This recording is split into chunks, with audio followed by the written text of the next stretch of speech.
On a chilly October morning in 2024, I was sipping coffee on my porch in Willow Creek, a quiet suburb outside Raleigh, North Carolina, staring at the rolling fields my grandfather left me. The air was sharp, my breath visible as I planned a simple task: fix a 50-foot stretch of rotting fence eaten away by termites. My grandpa always said, "Fix problems early, or they'll fix you later." He believed in doing things right legally, patiently, respectfully. Justice comes through the system, not your fists, he'd tell me when I was a kid, frustrated by life's unfairness. Those words would soon mean everything. By 7:30 a.m., I was out with my small excavator, digging post holes on my land. The work was rhythmic: dig 3 feet, set a post, pour concrete, repeat. 2 hours in, I was taking a water break by my Chevy truck when I saw her storming across the property line like she owned the world. Evelyn Whitaker, 55, president of our homeowners association, lived in a $4 million, 9,000-square-foot mansion next to my modest farmhouse. Her emerald robe fluttered, her designer heels sinking into the grass, her auburn hair flawless despite the early hour. "You're breaking HOA rules," she snapped, her voice dripping with the condescension of someone used to getting her way. Section 3.1, Unauthorized construction disrupts aesthetic harmony. "I'm the law here." I stayed calm. "Morning, Evelyn. I'm just fixing my fence. It's on my property, and I've got permits." I showed her the county survey on my phone, pointing to my property line 20 feet from her estate. But Evelyn didn't care about facts. She gestured toward her mansion, its granite pillars gleaming, its koi pond shimmering, and ranted about needing architectural committee approval. I held my ground. "This is my land. I don't need your permission." Her face turned crimson. What I didn't know then was why she was so furious. 15 years ago, her family owned this land. What her husband Mark's real estate firm tanked, they sold these 60 acres to my grandfather for $700,000 a steal. Now, with Mark's business booming again, Evelyn wanted the land back, her family's legacy. She'd offered to buy it twice. I declined. This wasn't about a fence, it was about control. "You'll regret this," she hissed, dialing 911. "I'm reporting an aggressive neighbor using dangerous machinery. I feel unsafe." Her voice shifted to a theatrical tremble. 30 minutes later, Sheriff Daniels arrived. I knew him from Town Affair man, late 40s, with a weary look of someone who'd seen too many petty disputes. I handed over my deed, survey, and permits. He inspected the fence line, then turned to Evelyn. "Ma'am, everything's in order. He's within his rights."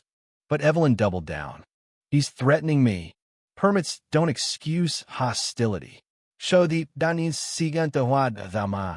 Despite my proof, county rules forced a 48-hour cooling-off period for neighbor disputes.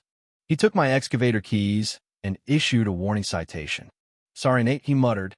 "Procedure." Evelyn smirked as he drove off, my keys in his pocket. "Learn to respect your community," she said, adjusting her robe. "This neighborhood has standards." Something shifted in me. Grandpa's voice echoed. "The system takes time, but works."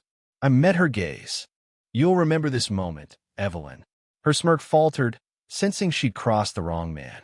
By noon, I was at my kitchen table, staring at the citation, when my neighbor Min, a 70-year-old Vietnamese woman who'd lived nearby for decades, knocked. She handed me a USB drive, her usual warmth replaced by resolve. I recorded everything from my window. She lied to the police. Min had come to America in 1990 with nothing, built a life, and paid off her home. I'd fixed her wiring for Free Neighbors Help Neighbors. Her video was crystal clear, capturing Evelyn's lies about feeling threatened. I took the evidence to Sheriff Daniels. He watched the footage twice, jaw tight. "Nate, this stinks of setup, but I need 24 hours to process it. She's got friends in high places, stay low." I nodded, but I knew Evelyn wouldn't wait. By 3 p.m., she was on the phone, rallying her allies, city council members, the planning director, even a local paper spinning me as a menace. An HOA email blasted to all 50 residents. "Urgent safety alert. Violent neighbor endangers community." By 4:30, I found a pile of toxic debris-rusted nails, leaking paint cans, moldy drywall dumped in my driveway. My new security cameras were spray-painted black, a note in Evelyn's elegant script taped to my door. Get the hint? Her war escalated. That night, 2 clients canceled electrical jobs, citing HOA drama. A $250 HOA fine arrived for the debris she dumped. Neighbors avoided me. I sat on my porch, eating a cold sandwich, wondering if I should sell and leave. But in my grandpa's old shed, touching his workbench where he taught me to fix things, I heard him, running teaches bullies they win. I couldn't let Evelyn destroy what he'd built. Over 3 nights, her attacks grew vicious. Night 1. Another debris dumped sharp metal, chemical barrels costing $450 to remove. I installed hidden night vision cameras. Night 2. A figure slashed my truck's tires and spray-painted "Leave or Else" on my garage. New tires cost $360. The police said the video wasn't enough for charges. Night 3 broke me. At 3 a.m., I heard a chainsaw.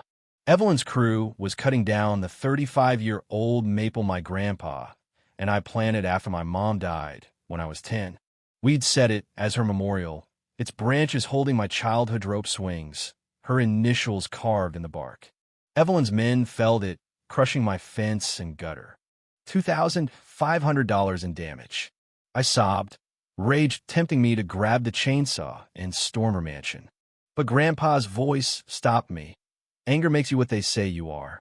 In his old trunk, I found a 2013 easement agreement letting Evelyn's family run power lines across our land. Page for held a gem. If they harassed us, the easement could be voided. Every lie, every attack document tabulated it. At dawn, I looked at Evelyn's glowing mansion chandeliers, pool lights, $900 monthly electric bills all powered through my land. Thanks, Grandpa, I whispered. You were always ahead.